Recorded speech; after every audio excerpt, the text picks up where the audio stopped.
Hello, grade ones. Happy Tuesday. Nice to see you. And hello to our friends who are tuning in who aren't from our class. Nice to see you too. Happy to be back with another video for Miss Sweetman Reads. And I'm adding a little to our set. William had his 3rd birthday at the very beginning of March, and we had some fun decorations, so I thought it would be fun to hang them up today, just to add a little fun to the scene. So hopefully you like our yellow streamers back there. And I'm adding letters as I learn of friends who are joining us. I'm adding letters to our chalkboard, and I think that there are a lot of letters that I'm missing. So parents, if I haven't added your child's letter, please let me know so that I can do so, because it's really nice to have all of our friends with us. So today we are reading a really great book called The Most Magnificent Thing. And you can see right there, if I turn it, you can see it says Miss Shona. And I was so lucky that Miss Shona lent me some of her amazing books while she was on maternity leave, and I was able to get this one from her this week. So it's by Ashley Spires, and grade ones, if you remember when we read the book, The Thing Lou Couldn't Do, this is the same author. So I think we're gonna see some similar themes to what we were talking about in that great book. So, The Most Magnificent Thing. Here we go. The Most Magnificent Thing. This is a regular girl and her best friend in the whole wide world. Come a little closer. They do all kinds of things together. They race, they eat, they explore, they relax. She makes things. He unmakes things. One day, the girl has a wonderful idea. She is going to make the most magnificent thing. Who has a dog that's one of their best friends? Anybody? She knows just how it will look. She knows just how it will work. All she has to do is make it. And she makes things all the time. Easy peasy. First, she hires an assistant. Next, they gather their supplies. They set up somewhere out of the way and get to work. The girl tinkers and hammers and measures, while her assistant pounces and growls and chews. When she is finished, she steps back to admire her work. She walks around one side. Her assistant examines the other side. It doesn't look right. Her assistant picks it up and gives it a shake. It doesn't feel right either. They are shocked to discover that the thing isn't magnificent or good. It isn't even kind of sort of okay. It is all wrong. The girl tosses it aside and gives it another go. Ah, good for her. Giving it another go. Growth mindset.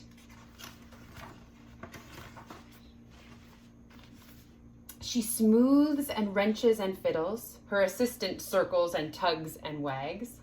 When she is finished, she stands up and takes a long look at it. Her assistant gives it a nudge with his paw. The thing is still wrong. She decides to try again.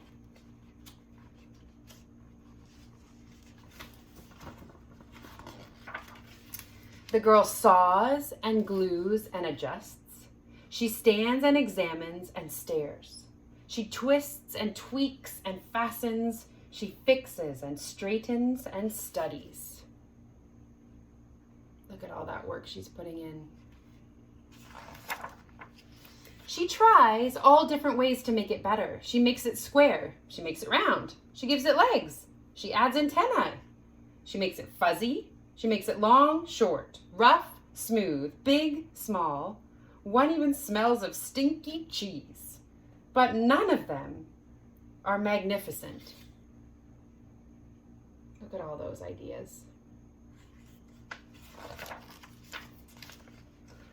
Her hard work attracts a few admirers, but they don't understand. They can't see the magnificent thing that she has in her mind. She gets mad. Uh-oh. The angrier she gets, the faster she works. She smashes pieces into shapes. She jams parts together. She pummels the little bits in. Her hands feel too big to work, and her brain is too full of all the not right things. If only the thing would just work. Can you see that cloud above her head? She's feeling angry. Crunch! Oh, the pain starts in her finger. It rushes up to her brain and she explodes.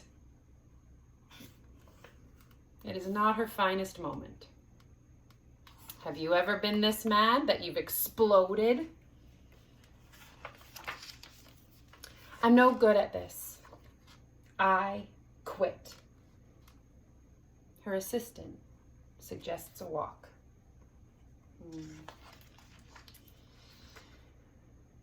It's not much help at first, but before long, she starts to feel different. Bit by bit, the mad gets pushed out of her head. Cookies help. As they stroll along, she comes across the first wrong thing she made. The bad feelings are about to start all over again. Then she notices something surprising.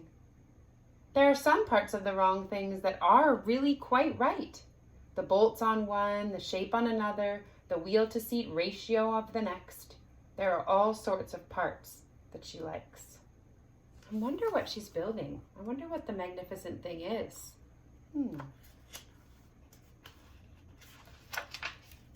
By the time she reaches the end of the trail, she finally knows how to make the thing magnificent.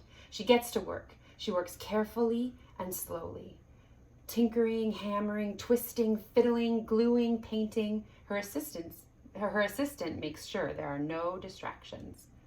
This is the perfect thing to ward off bears. This will stop that leak. This one's all wet.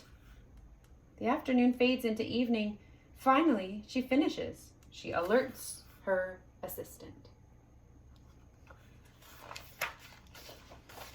The pair take a good long look.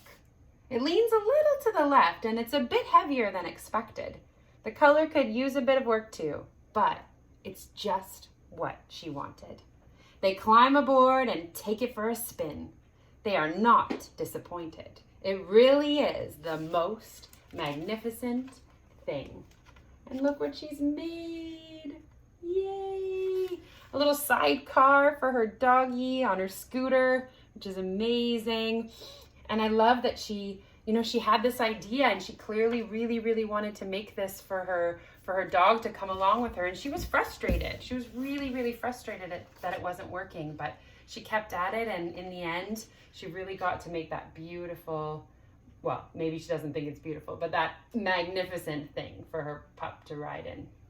I love it. Thank you, Miss Shona, for lending us this book, The Most Magnificent Thing. So I'm sure grade ones and friends watching, you know that I'm going to suggest an idea, which of course is I want you to make your most magnificent thing.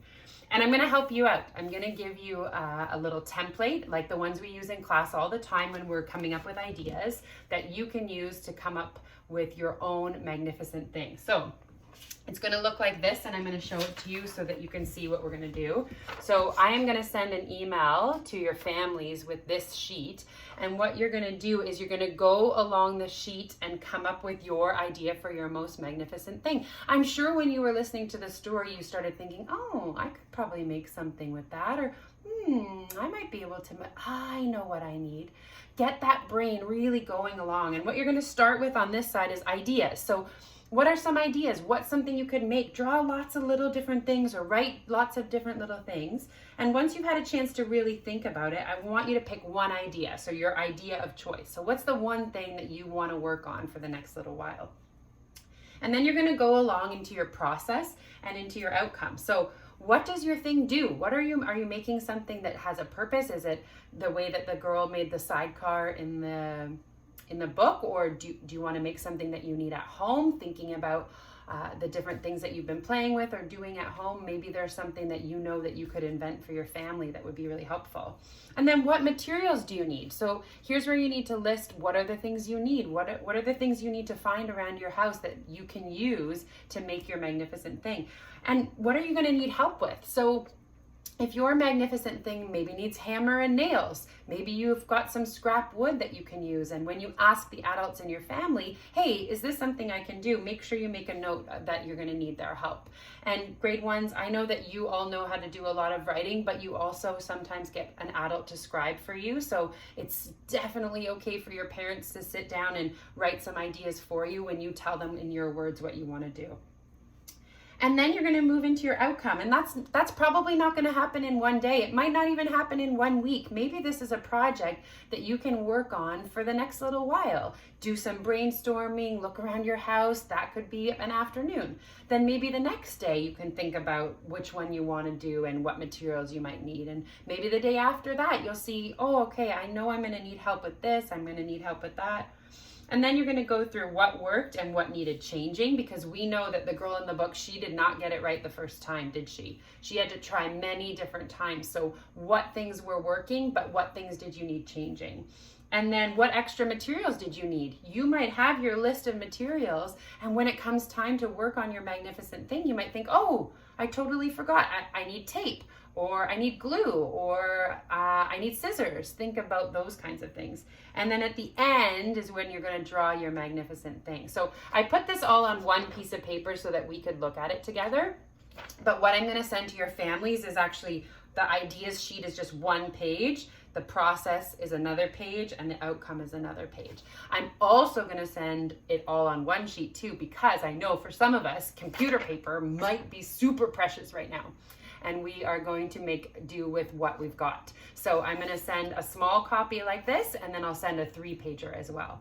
And to my friends who are not in our class, if you want to work on your magnificent thing project and you want to use our templates, please ask your parents to email me. I'm going to put the email in the information below so that you can send me an email and say, hey, my kiddo wants to work on this project too. And then I can send you the template and you'll be ready to rock.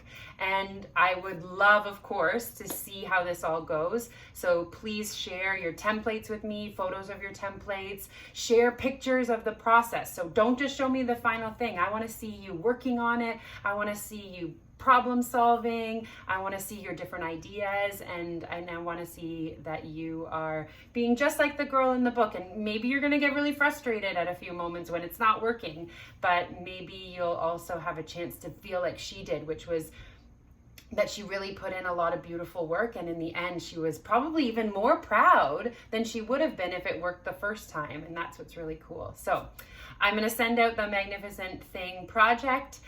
Grade ones, it's going to be with your parents, friends watching. Let me know if you need the template. Happy to share, and looking forward to seeing all the magnificent things. And it will be so exciting to share those pictures with all of you. I'm going to figure out how to, I think you can put pictures up on videos. So Miss Sweetman's trying to learn new things too while we are all staying home. So hopefully I can make interesting videos with pictures to show you what everybody's doing.